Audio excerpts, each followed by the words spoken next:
Mahkamah Agung meminta Polri segera mengusut kebakaran rumah Hakim Pengadilan Negeri Medan, Sumatera Utara, Hamozaru Waruwu.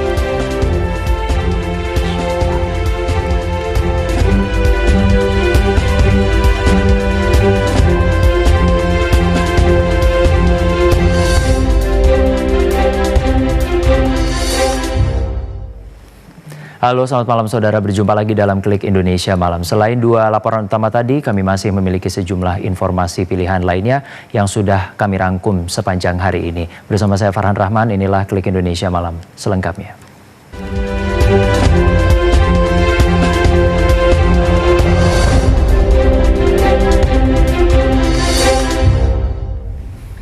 Komisi Pemberantasan Korupsi menggeledah rumah dinas Gubernur Riau Abdul Wahid di Pekanbaru Riau. Penggeledahan dilakukan setelah KPK menetapkan Gubernur Riau itu sebagai tersangka dalam kasus dugaan pemerasan atau penerimaan hadiah di Pemprov Riau tahun anggaran 2025. Tim Komisi Pemberantasan Korupsi melakukan penggeledahan di rumah dinas atau kediaman Gubernur Riau Abdul Wahid di kawasan Jalan Diponegoro, Kota Pekanbaru Riau. Penggeledahan dilakukan pasca penangkapan Gubernur Riau Abdul Wahid. Saat penggeledahan kediaman Gubernur Riau itu dijaga ketat oleh personel Brimob. Penggeledahan itu dilakukan secara tertutup dan berlangsung sekitar 2 jam. Tim penyidik KPK membawa sejumlah dokumen yang diduga kuat berkaitan dengan perkara korupsi yang menjerat Gubernur Riau. Sebelumnya juru bicara KPK Budi Prasetyo menyatakan hari ini penyidik melakukan penggeledahan di rumah dinas gubernur dan beberapa lokasi lainnya. KPK mengimbau seluruh pihak mendukung proses penyidikan ini agar dapat berjalan efektif. Sebelumnya Gubernur Riau Abdul Wahid ditetapkan sebagai tersangka usai terjaring OTT KPK di Pekanbaru Riau. Dalam operasi tangkap tangan itu, penyidik menyita sejumlah uang rupiah, dolar Amerika hingga pound sterling. Total uang yang disita sekitar 1,6 miliar rupiah. Tim Liputan TVRI Riau melaporkan. Sementara itu, Komisi Pemberantasan Korupsi terus melanjutkan penyidikan dugaan korupsi di lingkungan pemerintah Provinsi Riau. KPK tidak menutup kemungkinan akan ditetapkannya tersangka lain. Juru bicara Komisi Pemberantasan Korupsi Budi Prasetyo menjelaskan tidak menutup kemungkinan ditetapkannya tersangka lain selain 3 tersangka yang telah ditetapkan sebelumnya dalam kasus dugaan pemerasan dan gratifikasi di lingkungan Pemprov Riau. Hari ini tim penyidik KPK melanjutkan penggeledahan di sejumlah lokasi, salah satunya di rumah dinas Gubernur Riau di Pekanbaru. Dalam konstruksi perkara, terungkap bahwa Ferry Yunanda selaku sekretaris Dinas PUPR diduga berperan sebagai penghubung yang mengumpulkan uang dari para kepala UPT untuk disetorkan kepada Gubernur Riau. Setoran itu diduga dilakukan melalui perantara, diantaranya Kepala Dinas PUPR PKPP Muhammad Arif Setiawan dan tenaga ahli sekaligus orang kepercayaan Gubernur Abdul Wahid, yaitu Dani Nursalam. KPK menyebut temuan ini menjadi pintu masuk untuk menelusuri pihak lain yang diduga terlibat dalam dugaan pemerasan tersebut. Penyidikan juga akan dilanjutkan untuk menguji ada tidaknya pola serupa di sektor lain. Tim melanjutkan kegiatan penggeledahan, salah satunya tim melakukan penggeledahan di rumah dinas gubernur yang beralamat di Pekanbaru. Penggeledahan sampai dengan saat ini masih berlangsung. Hasilnya apa saja nanti kami akan update.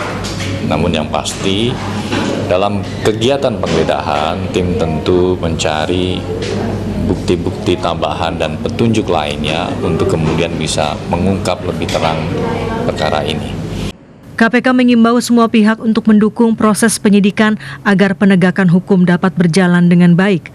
KPK juga menyampaikan apresiasi dan terima kasih kepada masyarakat, khususnya di wilayah Riau, atas dukungan penuh terhadap upaya KPK dalam mengungkap dugaan tindak pidana korupsi. Dini Hardimansyah, kontributor TVRI, melaporkan. Mahkamah Agung menyerahkan sepenuhnya proses penyelidikan kebakaran rumah Hakim Pengadilan Negeri Sumatera Utara kepada kepolisian. MA juga mengecam segala bentuk ancaman terhadap hakim yang sedang menjalankan tugas peradilan.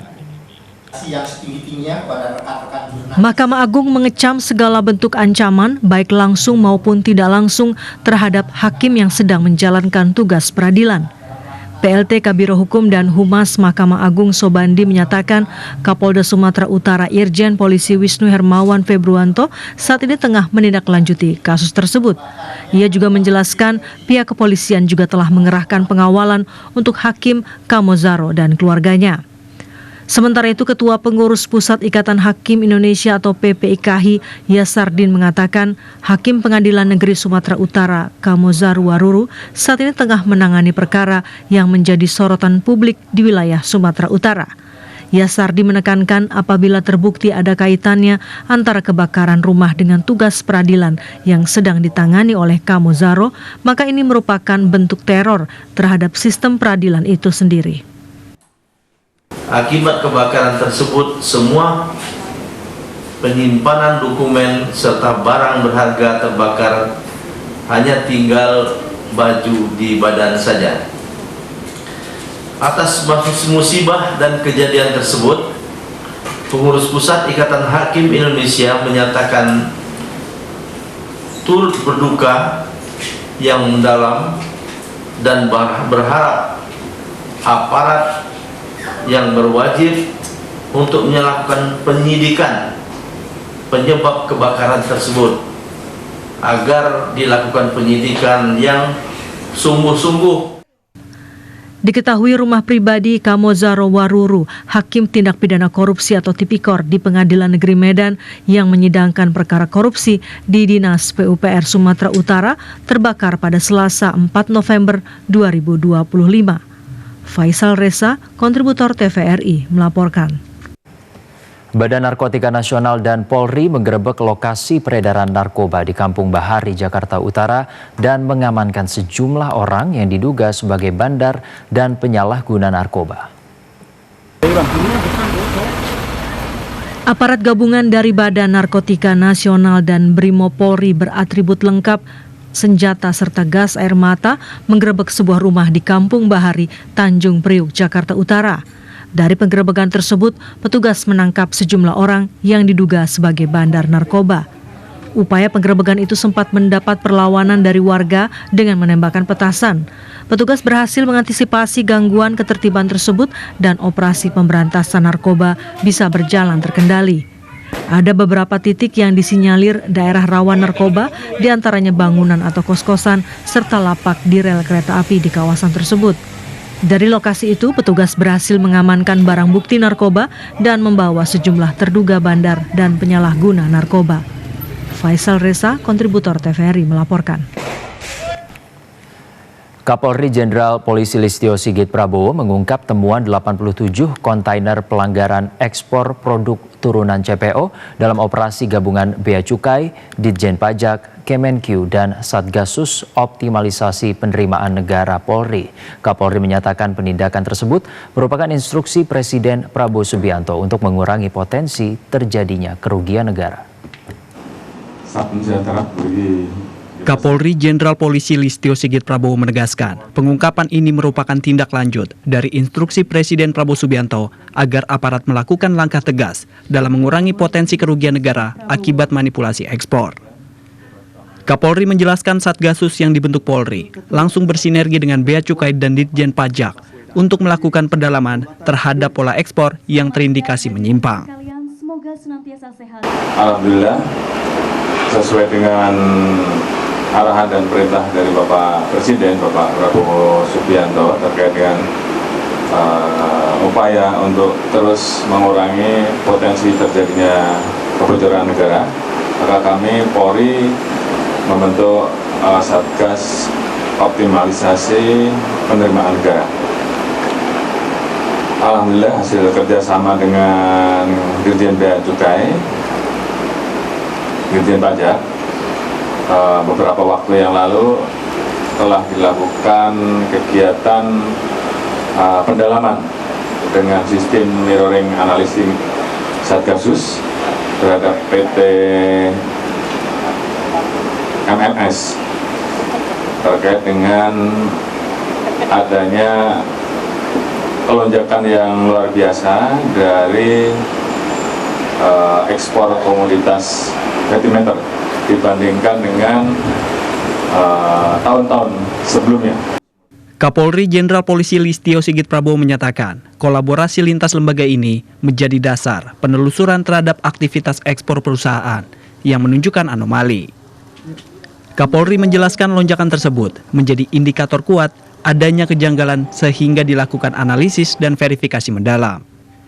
Pemeriksaan kemudian dilanjutkan melalui 3 laboratorium independen yang hasilnya menunjukkan komoditas yang diekspor tidak sesuai dengan klaim yang diajukan untuk mendapatkan kompensasi bebas pajak. Badan Penanggulangan Bencana Daerah Tarakan mencatat sebanyak belasan rumah mengalami kerusakan pasca gempa berkekuatan magnitudo 4,8 yang mengguncang kota Tarakan, Kalimantan Utara. Hingga saat ini pendataan terhadap dampak gempa masih terus dilakukan. Berdasarkan data sementara yang masuk dan hasil peninjauan di sejumlah wilayah Tarakan yang terdampak gempa bumi, petugas BPBD Tarakan mencatat terdapat 17 rumah warga yang mengalami kerusakan. Kerusakan bangunan mulai dari ringan hingga berat dengan jumlah terbanyak bangunan yang terdampak berada di daerah Mamburungan, Kecamatan Tarakan Timur. Selain wilayah Mamburungan, kerusakan bangunan juga terjadi di wilayah Pamusian, Kampung 1, Karangrejo, serta Gunung Lingkas. Hingga Kamis siang, BPBD Tarakan masih melakukan pendataan terhadap dampak gempa berkekuatan magnitudo 4,8 yang melanda bumi Pakuntaka. Hasil asesmen sementara tim di lapangan bahwa terdapat total 17 kejadian bencana yang menimpa warga Tarakan. Ada kerusakan rumah, ada juga yang dapurnya terbelah, dan yang baru ini detik ini informasi di Pamusian itu rumahnya roboh, ya, tapi kerangka rumahnya roboh. Kalau kami nilai asesmen temam di TKP, konstruksi rumahnya yang memang lemah. Meski jumlah bangunan yang tercatat mengalami kerusakan terus bertambah, namun tidak ada korban jiwa dalam peristiwa ini. Siti Hardiani dari Tarakan melaporkan. Diguyur hujan deras semalaman, tebing setinggi 7 meter longsor di Magetan, Jawa Timur. Longsoran material tanah dan batu menghantam rumah warga hingga jebol dan rusak parah. Hujan deras yang mengguyur wilayah Magetan, Jawa Timur selama beberapa jam mengakibatkan tebing setinggi 7 meter longsor. Material tanah basah dan bebatuan menerjang rumah milik Suyatno, warga Duku Daniang, Desa Silotinata, Kecamatan Ngariboyo, Magetan. Akibat terjangan material longsor, dinding kamar belakang rumah jebol dan sejumlah barang di dalam rumah rusak. Tebing dengan panjang sekitar 5 meter yang terletak di belakang rumah warga ini longsor karena tidak lagi mampu menahan hujan. Petugas dari Badan Penanggulangan Bencana Daerah Magetan bersama warga desa dan petugas Kecamatan Ngariboyo memasang terpal di titik longsor untuk mengantisipasi terjadinya longsor susulan. Sebelah nggak tahu asal menyala tiba-tiba longsor. Ini nimpa apa nih Mas yang rusak ini? Bagian apa ini? Bagian apa itu tembok patah sama asbes. Ruang kamar apa ruang apa ini? Ruang kamar. Waktu kejadian itu posisi di rumah? Di depan karena hujannya sangat deras, jadi takut. Untungnya pindah ke depan. Tebingnya setinggi berapa meter ini Mas yang longsor ini? Kira-kira 7 meter. Lebarnya berapa? 5 meter. Tapi nggak ada korban Mas? Nggak ada. Kami dapat laporan dari grup Sican yang ada di Kecamatan Ngariboyo. Setelah itu kami bersama tim mendatangi lokasi untuk menyerahkan bantuan dan antisipasi longsor susulan dengan memasang terpal. Hingga saat ini petugas terus memantau kondisi lokasi longsor dan mengimbau warga yang tinggal di sekitar tebing agar tetap waspada, terutama saat hujan turun dengan intensitas tinggi. Dari Magetan, Rega Pradila melaporkan. 22 titik panas kembali terdeteksi di Kabupaten Tebo, Jambi pada awal November 2025. Puluhan titik panas itu tersebar di 3 kecamatan dalam wilayah Kabupaten Tebo. Meski berada pada musim pancaroba atau peralihan dari musim kemarau atau penghujan, namun titik panas masih terdeteksi di Kabupaten Tebo, Jambi. BPBD Tebo mencatat ada 22 titik panas yang terpantau pada awal November 2025.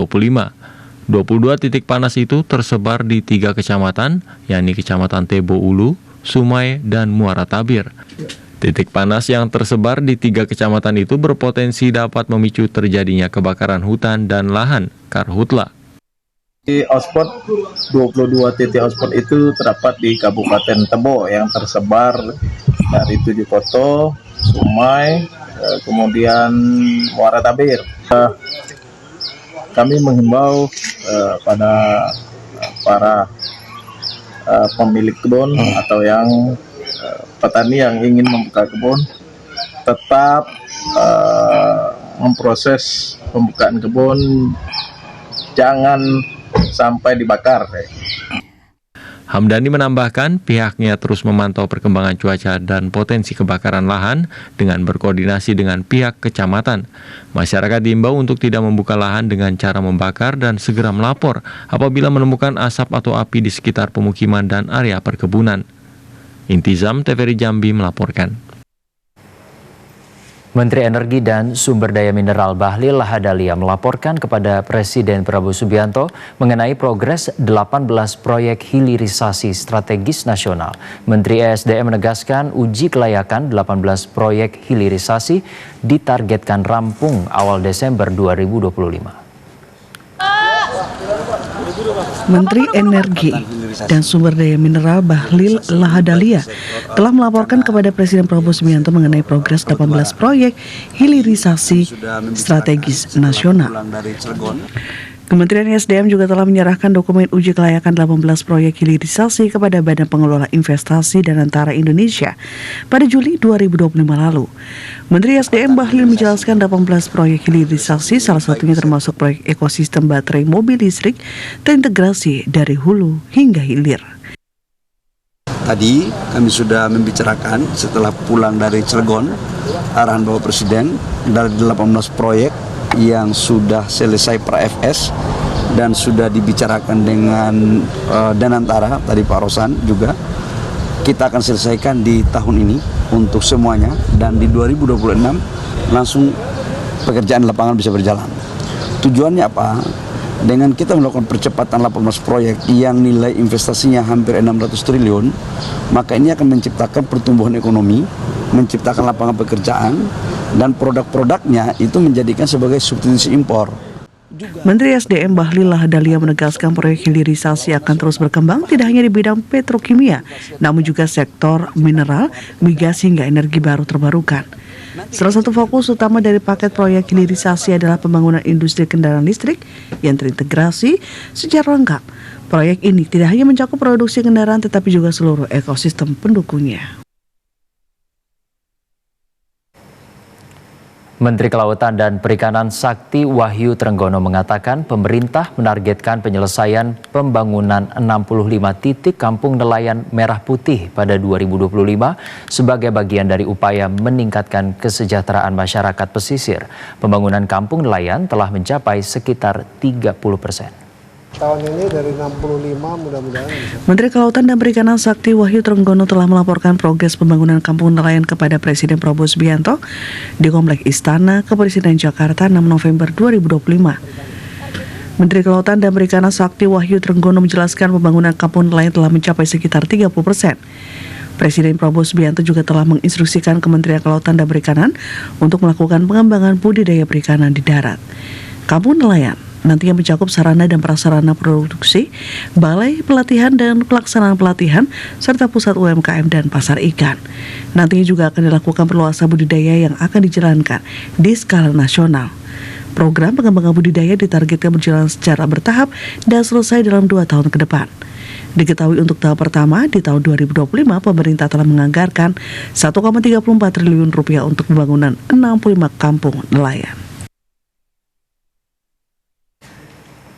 Klik Indonesia Malam masih akan kembali usai jeda yang satu ini. Tetaplah bersama kami.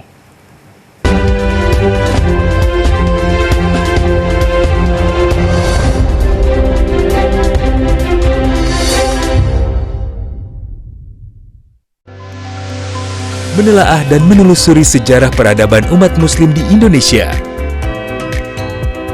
membahas perkembangan dan penyebaran agama Islam di bumi Nusantara. Untuk dijadikan sebagai bangunan benda cagar budaya.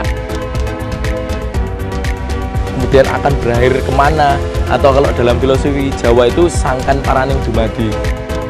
Jejak Islam setiap hari pukul 4 waktu Indonesia Barat.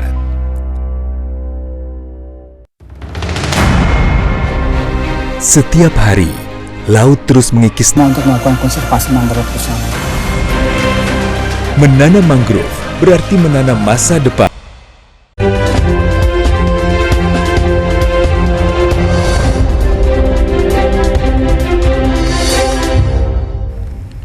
Anda masih bersama kami dalam Klik Indonesia Malam.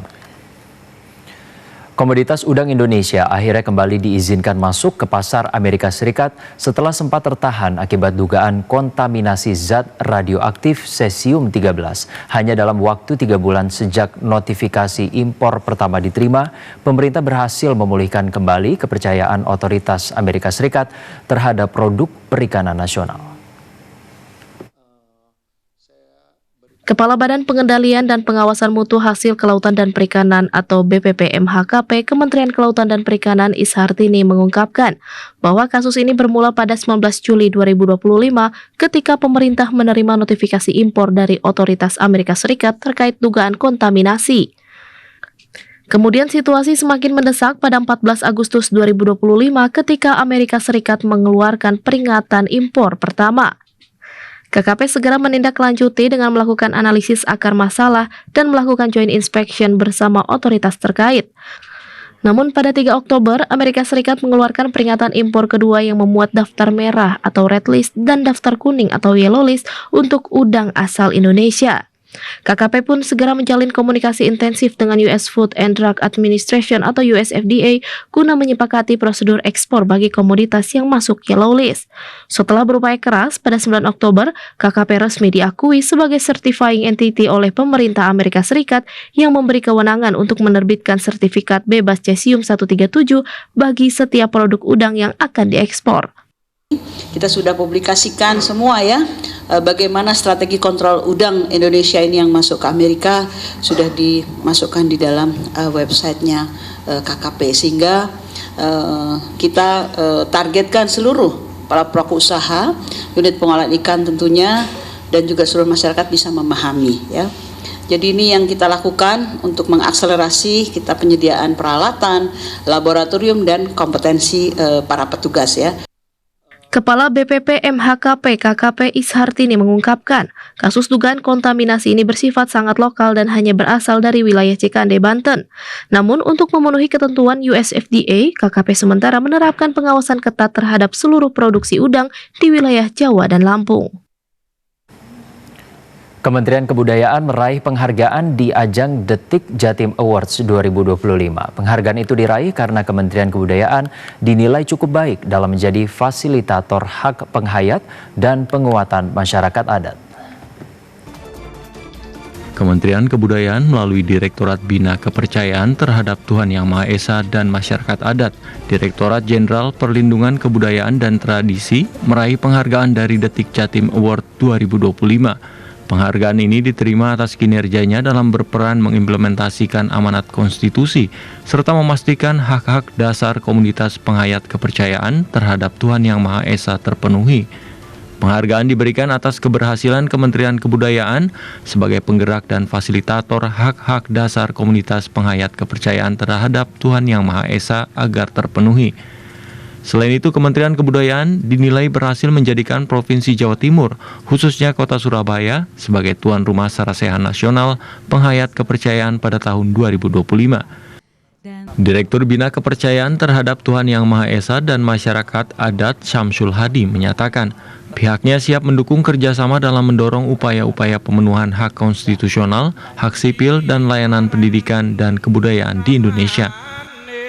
Penghargaan ini sebagai penyemangat kita bersama antara masyarakat dan juga pemerintah, walaupun ini menjadi kewajiban pemerintah pemenuhan hak penghayat kepercayaan terhadap Tuhan Yang Maha Esa dan masyarakat adat, dan tentunya kami mengapresiasi juga kepada kepada pemerintah Provinsi Jawa Timur beserta kabupaten kota di wilayah Provinsi Jawa Timur yang mendukung penuh juga untuk pemenuhan hak pengayat kepercayaan terhadap Tuhan Yang Maha Esa dan masyarakat adat sesuai dengan amanat konstitusi. Kementerian Kebudayaan berinisiatif dan berfokus untuk mendorong percepatan peraturan daerah tentang pengakuan dan perlindungan hak-hak masyarakat adat.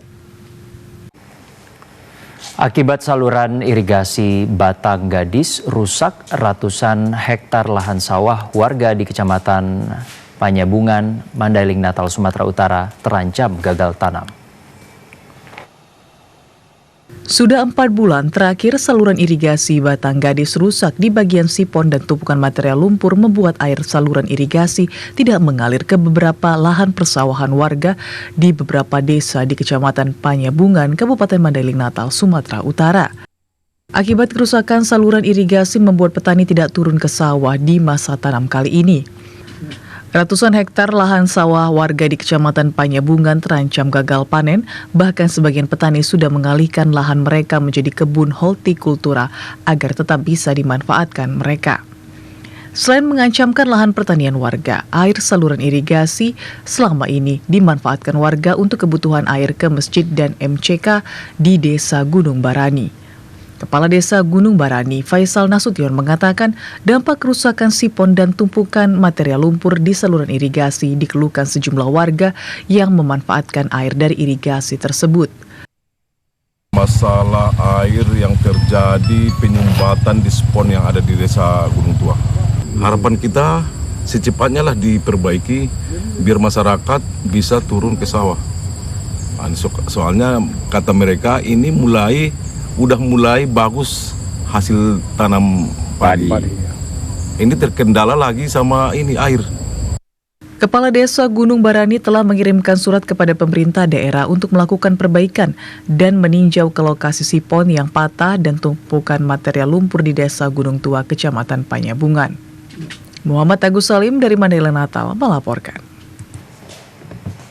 Informasi tadi sekaligus menutup jumpa kita dalam Klik Indonesia Malam edisi kali ini. Mewakili teman-teman yang bertugas, saya Farhan Rahman mengucapkan terima kasih atas perhatian dan kebersamaan Anda. Selamat malam, sampai jumpa.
kalahkan Iga Swiatek, Amanda Anisimova melaju ke semifinal WTA Finals 2025.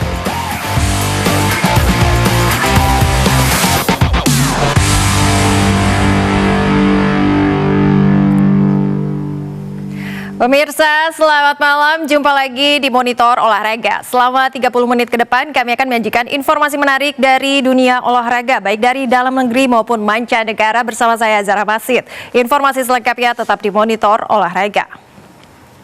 Kita awali Monitor Olahraga malam ini dari informasi sepak bola. Manchester City berhasil meraih kemenangan atas Borussia Dortmund dalam lanjutan Liga Champions. Raihan positif ini membawa pasukan Pep Guardiola duduk di posisi 4 klasemen dengan 10 poin. Sementara itu di pertandingan lainnya, drama 6 gol terjadi saat klub Brugge bertahan imbang Barcelona dengan skor 3-3. Hasil kurang memuaskan ini membuat Brugge tertahan